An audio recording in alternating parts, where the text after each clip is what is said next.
Assalamualaikum warahmatullahi wabarakatuh. Perkenalkan, nama saya Miftahul Hayati. Kali ini akan melakukan praktikum yaitu tentang kelistrikan dalam percobaan, yaitu materi tentang percobaan muatan listrik. Alat dan bahan yang kita perlukan di sini adalah sisir, kertas plastik, ini selotip, 2 buah dari bola pingpong, nilon, wol, dan ini potongan kertas plastik yang sudah dipotong kecil-kecil. Tujuan dari praktikum kita kali ini dalam percobaan muatan listrik adalah menunjukkan adanya muatan listrik pada suatu benda akibat yang timbul dari sifat muatan, dan yang kedua memperlihatkan adanya gaya elektrostatika 2 buah benda yang bermuatan. Langsung kita ke percobaan pertama. Saya akan menggosokkan plastik dengan baju, kemudian saya akan mendekatkannya dengan salah satu bola pingpong. Dan yang terjadi antara bola pingpong dan plastik yang telah digesek dengan baju tadi adalah tarik-menarik. Ini terjadi karena plastik yang digesek dengan baju tadi itu dia sudah bermuatan listrik sehingga dapat menarik si bola pingpong yang masih netral. Pada percobaan selanjutnya, saya akan menggunakan yaitu sisir, kertas, potongan-potongan kertas, dan juga buku. Dengan langkah pertama, saya akan menggosokkan sisir dengan kertas.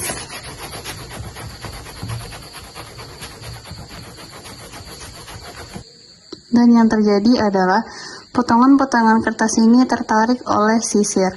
Ini diakibatkan karena si sisir yang sudah kita gosokkan dengan kertas tadi jadi bermuatan listrik sehingga dia bisa menarik potongan-potongan kecil dari si kertas yang sudah kita potong kecil-kecil ini. Dan selanjutnya saya akan mendiamkan beberapa saat potongan kertas yang ada di sisir ini sampai dia terjatuh.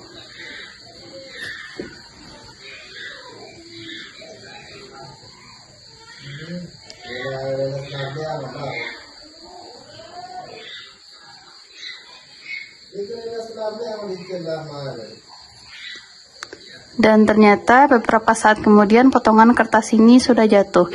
Hal ini menandakan bahwa aliran listrik yang terdapat pada sisir ini hanya bersifat sementara.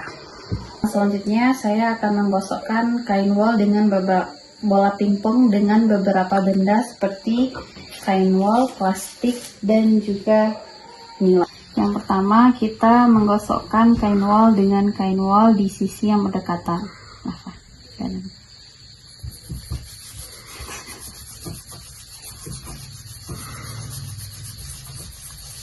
Nah,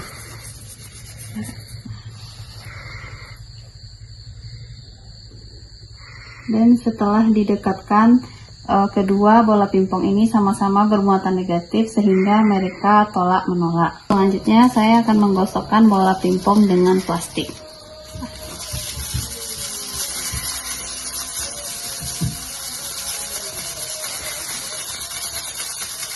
Nah, dan yang terjadi setelah digosokkan adalah bola pingpong ini saling tolak menolak. Selanjutnya saya akan menggesekkan bola pingpong dengan nilon.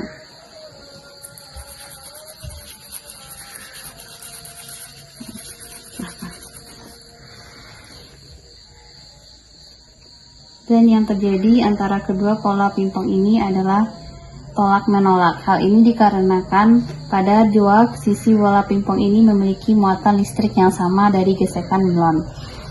Selanjutnya saya akan menggosokkan bola pingpong dengan 2 benda yang berbeda, yaitu pertama yaitu dengan wol dan satu lagi dengan plastik.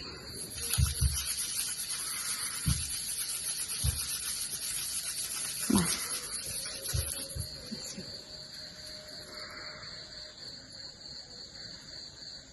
Dan yang terjadi di antara kedua bola pingpong ini, dia adalah saling tarik-menarik karena muatan dari kedua bola pingpong ini berbeda.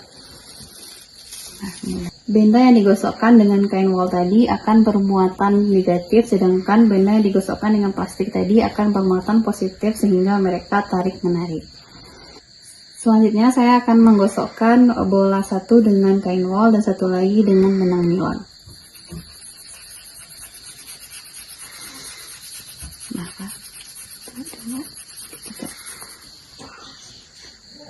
Dan setelah digosokkan, yang terjadi antara kedua bola pingpong ini adalah saling tarik-menarik karena muatannya berbeda antara bola pingpong yang satu dengan bola pingpong yang dua.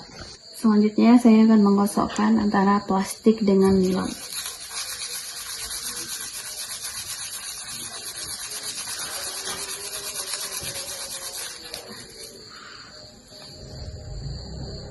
Dan hasil yang didapatkan adalah kedua bola pingpong ini saling tarik-menarik karena muatannya berbeda.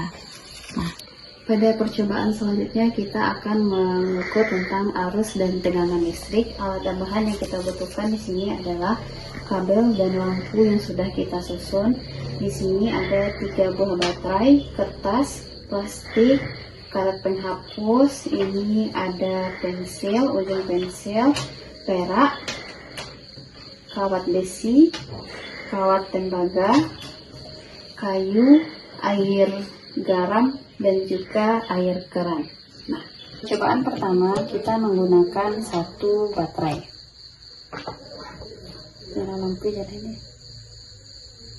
Dan yang terjadi adalah lampu ini menyala dengan lemah atau tidak terlalu terang. Selanjutnya kita menggunakan 2 baterai. Nah, dan yang terjadi adalah lampu menyala lebih terang daripada 1 baterai. Dan selanjutnya kita menggunakan 3 buah baterai.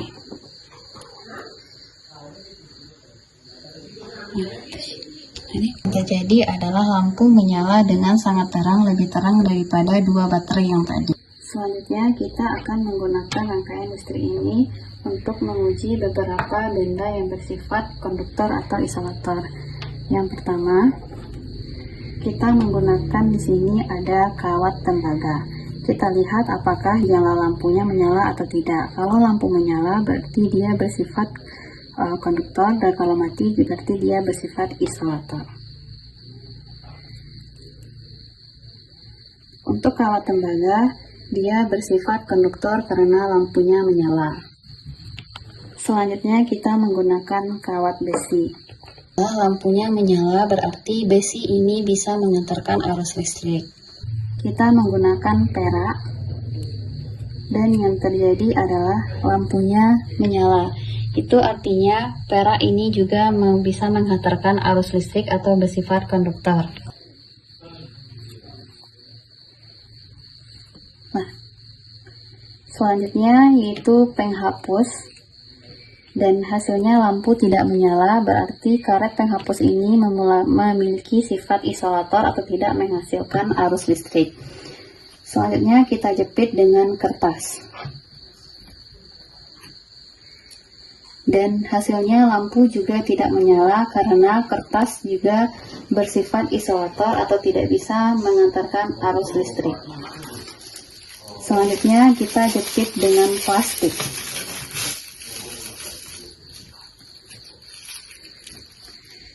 Hasilnya lampu tidak menyala, artinya di sini plastik juga bersifat isolator atau tidak mengantarkan arus listrik. Percobaan selanjutnya untuk kayu, dan hasilnya lampu tidak menyala, artinya di sini kayu tidak mengantarkan arus listrik. Selanjutnya kita cobakan dengan mata pensil. Dan hasilnya adalah lampunya menyala. Itu artinya mata pensil ini bisa menghantarkan arus listrik atau bersifat konduktor. Selanjutnya kita menggunakan air keran atau air biasa. Hasilnya lampu tidak menyala. Itu artinya air keran tidak bisa menghantarkan arus listrik atau bersifat isolator. Dan yang terakhir kita menggunakan air garam. Dan hasilnya adalah lampu menyala atau dia bersifat konduktor atau bisa menghantarkan arus listrik. Nah, itulah percobaan tentang arus dan muatan listrik dari saya. Assalamualaikum warahmatullahi wabarakatuh.